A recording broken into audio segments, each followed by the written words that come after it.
বিধায়ক হোৱাৰ আশাত চাকৰি এৰিলে ধিং সমষ্টিৰ এগৰাকী শিক্ষকে। ধিং সমষ্টিৰ ৰাইজক আৰু অধিক সেৱা কৰাৰ উদ্দেশ্যে মন মেলিছে ৰাজনৈতিক পথাৰত। সপোন দেখিছে বিধায়ক হোৱাৰ। সমাগত 2026 চনৰ নিৰ্বাচনত কংগ্ৰেছ দলৰ হৈ প্ৰতিদ্বন্দ্বিতা আগবঢ়োৱাৰ আশাত চাকৰি এৰিলে শিক্ষক মনোৱাৰ হুছেইন ফাৰুকীয়ে। দলে প্ৰাৰ্থিত্ব দিলে ৰাইজৰ ভোটত জয়ী হৈ বিধায়ক হৈ ধিং সমষ্টিৰ ৰাইজৰ সেৱা কৰাই যুৱ নেতাগৰাকীৰ মূল লক্ষ্য।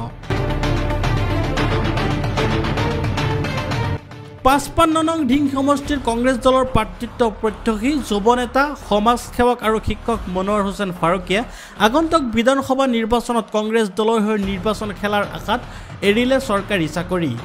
নেতাগৰাকীয়ে বিগত সময়ছোৱাত বিভিন্ন সামাজিক কাম কাজৰ লগত জড়িত হৈ অনুষ্ঠান প্ৰতিষ্ঠানৰ সহায় সহযোগিতা আগবঢ়াই যথেষ্ট সুনাম অৰ্জন কৰিবলৈ সক্ষম হৈছে।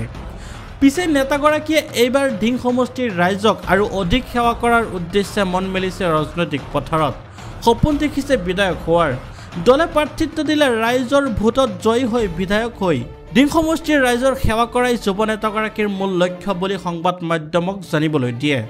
পিছে যি সময়ত এটি চৰকাৰী চাকৰিৰ কাৰণে হাবাতৰি খাবলগীয়া হৈছে নিবনুৱা যুৱক যুৱতী, সেই সময়ত ৰাজনীতিৰ কাৰণে চাকৰি ত্যাগ কৰি ধিং সমষ্টিৰ এক চৰ্চাত বিষয় হোৱাৰ পৰিলক্ষিত হৈছে। উল্লেখ্য যে মনোৱাৰ হুছেইন ফাৰুকী বেচামাৰী MI উচ্চতৰ মাধ্যমিক বিদ্যালয়ৰ এগৰাকী সহকাৰী শিক্ষক আছিল। এতিয়া প্ৰশ্ন হয়, ধিং সমষ্টিৰ বহুকেইজন কংগ্ৰেছ দলৰ নেতা প্ৰাৰ্থিত্বৰ প্ৰত্যাশী থকাৰ পিছতো দলে এইজন যুৱ নেতাক দিবনে প্ৰাৰ্থিত্ব? বিলাহী জীৱন ত্যাগ কৰি ৰাজনীতিৰ জৰিয়তে ৰাইজৰ সেৱাৰ সপোন পূৰণ হ'বনে নেতাগৰাকীৰ? মই আজিৰ পৰা আচলতে সক্ৰিয় ৰাজনীতিত আহিছোঁ। মই আচলতে যোৱা 22 বছৰ ধৰি মই শিক্ষকতাৰ চাকৰি কৰিছিলোঁ। আমাৰ গাঁৱলীয়া অঞ্চলৰ দুখীয়া বা ধনী সকলো ল'ৰা ছোৱালীক মই পঢ়াইছিলোঁ, জ্ঞান দিছিলোঁ। আৰু আজি যোৱাকালি মই চাকৰি পৰিত্যাগ কৰিছোঁ। কৰাৰ পিছত আজিৰ পৰা মই সক্ৰিয় ৰাজনীতিত আহিছোঁ। আপুনি চাকৰি কিয় ত্যাগ কৰিলে? আচলতে আগৰ পৰাই সমাজ সেৱা কৰি আহিছোঁ, ৰাইজৰ সেৱা কৰি আহিছোঁ। সেয়া লাগিলে প্ৰাইভেট স্কুল পাতিয়েই হওক, দুখীয়া ল'ৰা ছোৱালীক সহায় কৰিছোঁ বা বিভিন্ন আমাৰ ৰাইজ যেতিয়া বিপদত পৰে মই যিমান পাৰোঁ মোৰ ফালৰ পৰা মই আচলতে সহায় কৰি আহিছোঁ। আৰু এতিয়া মই 2026 চনৰ যিটো বিধানসভা নিৰ্বাচন আহি আছে, মই তাত কংগ্ৰেছ দলৰ এজন প্ৰাৰ্থী হিচাপে মই প্ৰাৰ্থিত্ব দাবী কৰিছোঁ। দলে যদি মোক টিকেট দিয়ে তেতিয়া নিশ্চয় মই ৰাইজৰ হৈ মই কাম কৰি যোৱাৰ মই আশা কৰিছোঁ। যোৱা পবিত্ৰ ৰমজান মাহত চাইছোঁ আপুনি মছজিদে ঘূৰি ফুৰিছে, টুপি টুপি আদি বিনাই ফুৰিছে, আপুনি কি ক'ব? নাই, ৰোজাতটো চাওক, ইফতাৰ দিয়াটো আমাৰ এটা স্বভাৱ হয়, এটা পুণ্যৰ কাম। আৰু গতিকে এইটো ৰোজা বুলিয়েই নহয়, মই অহা ৰোজা আহিব তেতিয়াও মই সেইটো কামেই কৰিম, মই ইফতাৰ দিম, ৰাইজৰ দোৱা আশীৰ্বাদ মই বিচাৰিম। টিকেট দিলে প্ৰথম কামটো, প্ৰথম আৰু শেষ কাম এইটোৱে ৰাইজৰ কাম কৰা, ৰাইজৰ কাম কৰিম। কি সমস্যাৰ কাৰণে আপুনি চাকৰি জীৱন ত্যাগ কৰি ৰাইজৰ কাম কৰিবলৈ মন মেলিছে? চাওক, বিশেষকৈ আমাৰ ধিং সমষ্টিটো হৈছে আমাৰ সংখ্যালঘু প্ৰধান এটা সমষ্টি। গতিকে আপোনালোকে নিশ্চয় গম পাইছে, সংখ্যালঘুৰ আমাৰ আচলতে যিখিনি আমাৰ বেছিক যিখিনি সমস্যা আছে সেইখিনিতো আছেই, ইয়াৰ উপৰঞ্চিও আমাৰ বহুতো সমস্যা আছে।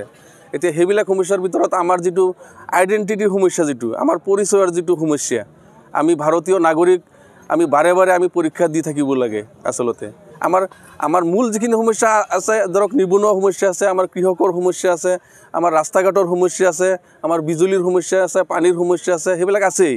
ইয়াৰ উপৰঞ্চিও আপোনালোকে এতিয়া নিশ্চয় গম পাইছে, আমি মিয়া হোৱাটো যেন আমাৰ এটা পাপ তেনেকুৱা লাগি আছে। আমাৰ আপাৰ অসমত আপোনালোকে গম পাইছেই, মিয়া খেদা আন্দোলন গঢ়ি উঠিছে। আৰু আমাৰ এতিয়া আকৌ আহি আছে যিটো ভোটাৰ তালিকা, যিটো পুনৰীক্ষণ কাৰ্যসূচী, যিটো আমাৰ আগতে অলৰেডি আমাৰ NRC হৈ গ'ল, তো হৈ যোৱাৰ পিছতো আকৌ সেই একেটা কামেই আমি বাৰে বাৰে কৰি থাকিবলগীয়া হৈছে। আৰু আগলৈও যেন এইটো সমস্যা থাকিয়ে যাব। গতিকে এইবিলাক সমস্যা যিমান পাৰোঁ মই চেষ্টা কৰিম সমাধান কৰিবলৈ। এজন কংগ্ৰেছ নেতা হিচাপে আপুনি ভাবে নেকি 26ত কংগ্ৰেছ চৰকাৰ আহিলে যিটো মিয়া সমস্যা কৈ আছে এইটো দূৰ হ'ব বুলি?